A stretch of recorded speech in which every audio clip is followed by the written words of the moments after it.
माता स्वरूपम माता स्वरूपम देवी स्वरूपम देवी स्वरूपम प्रकृति स्वरूपम प्रकृति स्वरूपम प्रणम्यम प्रणम्यम प्रणम्यम प्रणम्यम। बोल माता आदि शक्ति जगजनी जगदम्बाते की। आज इस नवरात्रि पर्व के शिविर के दूसरे दिन मैं यहाँ उपस्थित अपने समस्त शिष्यों, कार्यकर्ताओं, माँ के भक्तों, श्रद्धालुओं, जिज्ञासुओं को अपने हृदय में धारण करता हुआ माता आदि शक्ति जगजननी जगदम्बा का पूर्ण आशीर्वाद प्राप्त करता हुआ अपना पूर्ण आशीर्वाद आप समस्त लोगों को समर्पित करता हूँ।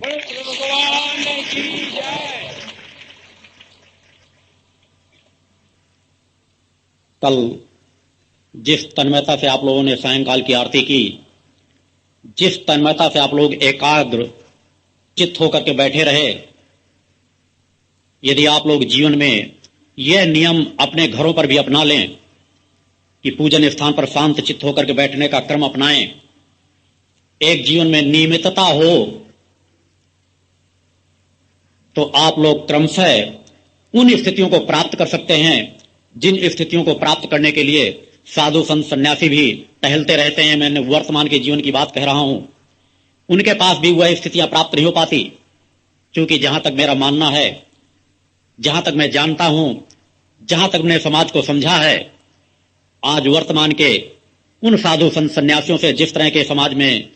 जगह जगह अपने डेरे जमाए बैठे हैं, जगह जगह अपना वर्चस्व बनाए बैठे हैं, उनसे अधिक भावना, उनसे अधिक समर्पण गृहस्थ लोगों के पास है, आप लोगों के पास है, समाज के पास है। क्योंकि उनके अंदर प्रकृति पर जो आस्था है, जो विश्वास है, उसमें एक भाव पक्ष जुड़ा रहता है। वो प्रकृति की सत्यता को स्वीकार करते हैं, मगर समाज में गद्दी दर गद्दी नसीन होने वाले वो धर्माचार्य, वो शंकराचार्य, वो साधु संत सन्यासी, जिनकी सुषुम्ना नाड़ी जागृत ही नहीं है, जो केवल एक पद के पदाधिकारी बने बैठे हैं, वे पूरे समाज को आज छल रहे हैं, ठग रहे हैं, लूट रहे हैं। आज यदि आप लोग चाहेंगे कि उन साधु संत सन्यासियों से हमारा कोई हित हो जाएगा, कल्याण हो जाएगा, जो जगह जगह कभी आपके दरवाजे पे जाएंगे, कभी अगर पति सर्विस पे चले गए होंगे तो उस समय तलाश करके जाएंगे कि जब पत्नियां या महिलाएं घर में अकेले हों तो कभी उनको जाकर के संदेश देंगे कि आपके पति मरने वाले हैं, आपके पति के साथ ऐसी दुर्घटना होने वाली, आप ऐसा प्रयोग करवा लीजिए। नाना प्रकार के आपके पुत्र की दुर्घटना होने वाली है, नाना प्रकार की परिस्थितियां पैदा करते रहते हैं। उन सभी चीजों से यदि आपको बचना है तो मैंने जो एक चिंतन दिया था, एक साधना मैंने दी थी, जिसके बारे में अनेकों शिष्यों ने कहा गुरुदेव जी उस साधना के बारे में विस्तार से हम कुछ जानना चाहते हैं। अनेकों ऐसे शिष्य थे जो उस क्रम में चुके, उस क्रमों को मैंने इस शिविर से प्रारंभ कराया है। यदि आप चाहते हैं कि हमें कोई छल न ठग सके, कोई हमें ठग न सके, और हम अंतर चेतना को कम से कम इतना प्रभावक बना लें कि हम सत्य असत्य की कुछ पहचान कर सके, कहां पर हमारा हित हो सकता है, कहां पर हमारा अहित हो सकता है, कौन व्यक्ति हमको जो समझा रहा है वह हमारे लिए हितकारी है या हमको कहीं ना कहीं उलझाना चाह रहा है। और इस सब कुछ समझने के लिए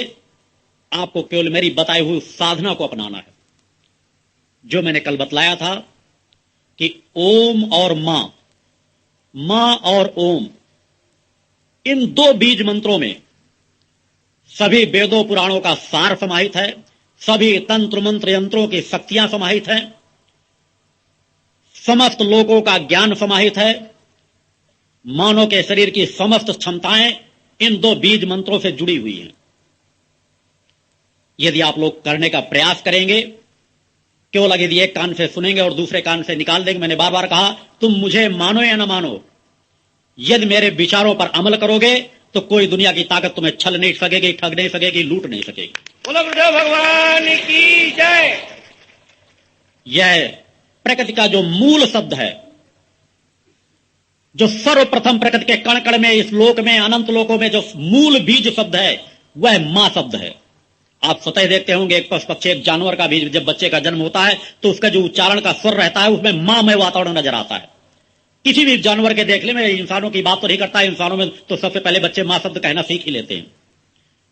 यह मां वह बीज शब्द है, चूंकि इसके लिए शरीर की रचना को समझना पड़ेगा। जहां मैंने कहा शरीर में एक स्थूल शरीर है, उसके अंदर सूक्ष्म शरीर है, और सूक्ष्म शरीर के अंदर एक कारण शरीर है, और कारण जिस तरह इस शरीर को आप समझ रहे कि एक आत्मा चला रही है अंतःकरण में, उसी तरह कारण शरीर पर वह आनंदमय कोष है, वह दिव्य चेतना का वह स्थान है जहां पर वह अंश रूप में प्रकट सत्ता का एक अंश आपके आत्मा के रूप में स्थापित रहता है। और जहां मैंने बल की बात कही थी कि बल का प्रयोग किस तरह होता है कि धनुर्धर जब धनुष में अपना बल लगाता है तो किस तरह से गति में जाता है, उसी तरह उस दिव्य चेतना की हम आप जो जीवन जी रहे हैं, कुछ कार्य कर रहे हैं, पढ़ाई लिखाई में सफलता अर्जित कर रहे हैं, नौकरी व्यापारों में सफलता अर्जित कर रहे हैं, ये सिर्फ उसी आत्मा का बल का प्रभाव है। मगर वह बल का प्रभाव मानव बहुत सीमित दायरे में अर्जित कर पाता है, उसका उपयोग इतना कम कर पाता है कि वो हजारवें या मैं कह दूं कि उसके करोड़वें हिस्से का भी वो फल नहीं प्राप्त कर पाता जितना उसको अर्जित कर लेना चाहिए। यदि आप अपने जीवन में चाहते हैं कि हम सत्कर्मों के माध्यम से सत्य पथ पर चल करके कुछ वास्तविकता में उस आत्मा की चैतन्यता की नजदीकता प्राप्त कर सके या प्रकृति को पहचान सके, क्योंकि प्रकृति को जानने, गुरु तत्व को जानने के पहले इन चीजों की आवश्यकता है कि अपने आप को जानो, अपने आप को समझो, अपने आप को पहचानो। क्योंकि जब तुम अपने आप को पहचानोगे तो जो चैतन्य गुरु होगा वो आपके अपने हृदय पर ही कहीं ना कहीं उसका स्थान आपको नजर आएगा, कहीं ना कहीं उसका आकर्षण आपको नजर आएगा। यह ओम और मां और ओम का जो क्रमिक उच्चारण मैंने कहा है, एक सबसे सरल साधना है। एक अनपढ़ भी कम से कम इन दो शब्दों को सीख सकता है, एक पढ़ा लिखा भी इन दो शब्दों को सीख सकता है। इससे जहां शरीर के स्वास्थ्य में लाभ मिलता है, आयु में वृद्धि होती है, उसी तरह विकारों का नाश स्वतः हो जाता है। काम, क्रोध, लोभ, मोह, क्योंकि इनको पूरी तरह से नष्ट नहीं किया जाता, इसके बारे में मैंने विस्तार से चिंतन दिया कि काम, क्रोध, मोह, लोभ को नष्ट करने की आवश्यकता नहीं, यह प्रकृति के स्वरूप हैं। मगर इनके तुम वशीभूत मत हो, इनको अपने वशीभूत कर लो। और यदि ये सब कुछ करना चाहते हो तो उसके लिए इन बीज मंत्रों की साधना, क्योंकि हमारे अंतःकरण में जो वह मामय कोष जो बैठा हुआ है, जो दिव्य चेतना बैठी हुई है, मां की चेतना बैठी हुई है। और जो एक शरीर के मंथन के बिना, जिस तरह समुद्र मंथन में विष और अमृत दोनों निकले थे, मगर मनुष्य जब अपने शरीर का मंथन करता है तो इससे विष नहीं निकलता, इससे सिर्फ अमृत निकलता है और विष का नाश होता है। बाहर हम कोई भी क्रियाएं करें, देवता और असुरों ने भी समुद्र मंथन करके उन तत्वों को निकालने का प्रयास किया था, मगर वहां भी विष निकला था। मगर मानव का शरीर, क्यों कहा गया है कि मानव शरीर देवताओं के लिए भी दुर्लभ है? क्योंकि अगर हम इसका मंथन करने को पा जाएं, जिस तरह दूध में बहुत कुछ सार होता है, मगर यदि दूध को ही सामान्य तौर पर ऐसे रख दिया जाए तो 24 घंटे बाद वो सड़ने लगेगा, बेकार हो जाएगा। मगर यदि हम उसकी क्रिया सीख लें कि दूध का हमें उपयोग किस प्रकार से करना है, इसकी गहराई के अंदर इसमें सामर्थ्य कौन से तत्व छिपे हैं, तो यदि हम उसको जमाने की प्रक्रिया सीख लें और उस दही को मथ करके उसका घी निकाल लें तो घी आप वर्षों रख सकते हैं, 10 साल रख सकते हैं। उसी तरह हमारी यह चेतना है, हमारे शरीर का ज्ञान यदि हम समझ लें कि इसका हमें उपयोग किस प्रकार से करना है, हम इसका किस प्रकार से मंथन करें। जो हम जब हर ऋषि मुनि चीख चीख कर कहते हैं, हर धर्म के लोग कहते हैं कि जो निखिल ब्रह्मांड में सब कुछ हमारे अंदर समाहित है, तो हम इससे दूर क्यों हैं, हम व्यथित क्यों हैं? वह दिव्य आत्मा जो हमारे अंदर अंश रूप में तो बैठी है, मगर फिर भी हम व्याकुल है, इसलिए कि हम गहराई में डूबना नहीं चाहते। वह आनंदमय कोष जो है वह मां स्वरूप में, और ओम का जिस तरह समाज में नाना प्रकार के भटकाव है, देखो साधु संत सन्यासियों से आप पूछें, कई लोग ये कह देते हैं कि ओम का उच्चारण गृहस्थों को नहीं करना चाहिए, कुछ लोग कहते हैं ओम का उच्चारण करो। यदि आप सतत केवल ओम का उच्चारण करते रहेंगे, आपका गृहस्थ भी धीरे धीरे करके बर्बाद होने लगेगा और आप तनावग्रस्त होने लगेंगे। क्योंकि हर एक चीज की व्यवस्था होती है, जिस तरह मैंने कहा दूध जिस तरह फट करके बेकार हो जाएगा, यदि एक पक्ष का ज्ञान होगा, दूसरे पक्ष का ज्ञान नहीं होगा, तो आपके अंदर अशांति पैदा हो जाएगी। क्योंकि शरीर का उपयोग किस प्रकार से करना है, जिस तरह अगर बिजली का कोई तार आ रहा हो, उसमें इलेक्ट्रिक दौड़ है, मगर उसके ऊपर भी कवर लगाने की जरूरत पड़ती है। यदि आप उसको बगैर कवर के हाथ से पकड़ लेंगे तो आप निश्चित रूप से उसके करंट में नष्ट हो जाएंगे। उस तरह शरीर की क्षमता का उपयोग किस प्रकार से करना है और इसका दुरुपयोग किस प्रकार से हो जाता है, इसका ज्ञान होना नितांत आवश्यक है। हम जब ओम का, चूंकि मैं ओम के क्षेत्र में इसलिए जा रहा हूं जबकि बीज मंत्र सर्वप्रथम मंत्र मां है, तो हम जब ओम का उच्चारण करते हैं तो हमारे जो बाह्य क्रम की स्थिति होती है, स्थूल से सूक्ष्म से होते हुए हम अंतःकरण में जाने का प्रयास करते हैं। लोग साधु संत सन्यासी केवल इतने जानते हैं, वो कहते थे ओम का ध्यान करो, ओम के ध्यान में जाने में प्रकृति के पास पहुंच जाएंगे। ऐसा नहीं है, क्योंकि हर शब्दों को जो ऋषि मुनियों ने इनके शब्दों की रचना की है, क्योंकि वो ऋषि मुनि तो आज रहे नहीं, मगर उनके अनुयायी जो गद्दी दर गद्दी नफीन होने वाले रहे, उस मूल तत्व को न समझ पाए और जिस तरह से अपने तरीके से रहा उनकी व्याख्याएं करते चले गए। क्योंकि उन्होंने अपने शरीर का शोधन नहीं किया, उन्होंने पुस्तकों का केवल ज्ञान प्राप्त किया। पुस्तकों का ज्ञान, एक शराबी, एक जुआड़ी, एक बेविचारी,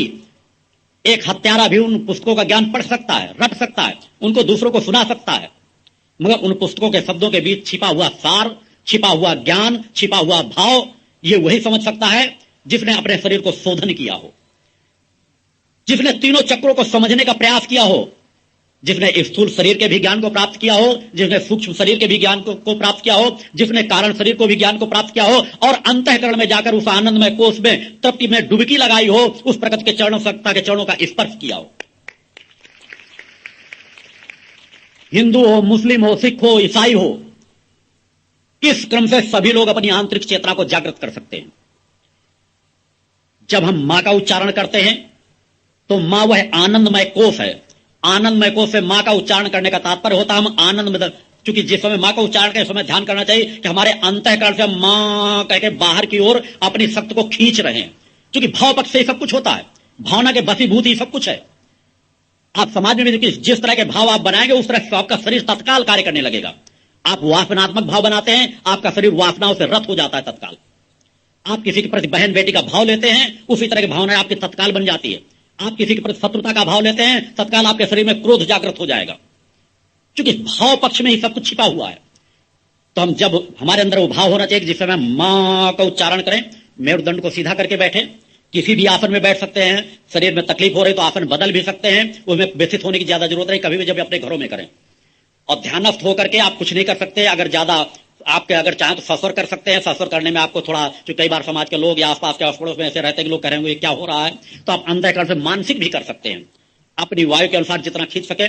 जब मां का उच्चारण करें तो यह भाव रखें कि अंतःकरण का जो आनंदमय वह कोष है, उससे जिस शरीर जिसकी चेतना से हमारा शरीर चल रहा है, उसकी चेतना तरंगे हम और बाहर की ओर निकालते हुए उस सतोगुण को ऊपर उठाते हुए रजोगुण को ऊपर बढ़ा रहे हैं और रजोगुण से ऊपर ले जाकर तमोगुण में उस सतोगुण की स्थापना कर रहे हैं। इन जो हमारे रजोगुण का भाव है, जिससे हम भटकाव या अन्य प्रकार के नाना प्रकार के लोभ लालच बढ़ते चले जाते हैं, उनसे बढ़कर तमोगुण का जो अहंकार होता है, उसके ऊपर हमारा वह तत्व आकर के खड़ा हो जाए जो मां का मूल तत्व है, मूल स्वभाव है,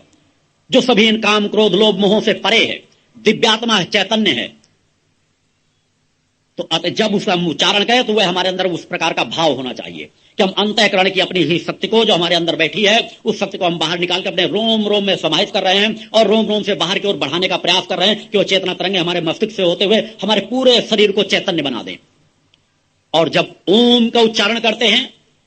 तो ओम का उच्चारण करने का तात्पर्य केवल इतना होता है कि जो हमारा अहंकार है, काम क्रोध लोभ मोह है, वह स्थूल से होता हुआ, सूक्ष्म से होता हुआ और हमारे अंतःकरण में जाकर के उस प्रकृति सत्ता के उस अंश का स्पर्श करके, उन चेतना तरंगों का स्पर्श करके वह तमोगुण हमारा नष्ट हो जाए, रजोगुण हमारा नष्ट हो जाए और सतोगुण को हम प्राप्त कर ले।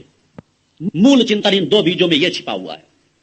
और जब ये आप भाव बनाएंगे कि एक बार मां का उच्चारण करेंगे तो वह शक्ति, वह ऊर्जा तरंगे बाहर की ओर खींचेंगे और जो बाहर का आवरण है, जो बाहर का असंतुलन है आपका, जो आप कहते हैं मन नहीं लगता, मन कहीं ध्यान में कहीं बाहर खींच जाता है, आपके नाना प्रकार कहते हैं जब पूजन में बैठते हैं तभी हमारे विचार भटकने लगते हैं। बाकी तो कहते हैं जब बाथरूम में होते हैं तब हमारा मन बड़ा एकाग्र हो जाता है। कई बातें हम बाथरूम में अच्छे से सोच लेते हैं, क्योंकि उस समय आप अपने शरीर के बारे में सोच रहे होते हैं, आप एकांत होते हैं, मगर बाहर की चीजों में आप एकाग्र और एकांत नहीं हो पाते।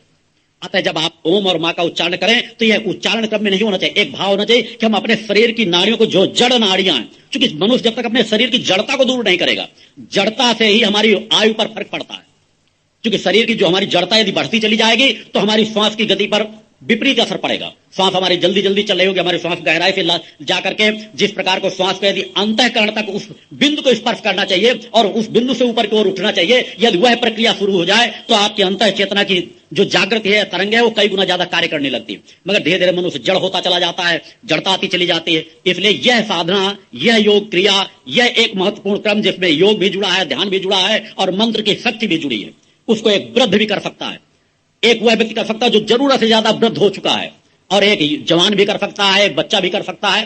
शान से उसी तरह। मगर मंथन का भाव होना चाहिए कि हम मां के माध्यम से उस शक्ति को बाहर की ओर ला रहे हैं, उस सतोगुण को ऊपर उभार रहे हैं और ओम के माध्यम से उस तमोगुण और रजोगुण को उसमें डुबा रहे हैं, उसमें उसको नष्ट कर रहे हैं। और यह जब मंथन का क्रिया हमारी बराबर चलती रहती है, तो मैंने बार बार कहा कि समुद्र मंथन से तो विष निकला था, इस पे विष का नाश होता है और अमृत की उत्पत्ति होती है, चैतन्यता बाहर आती है।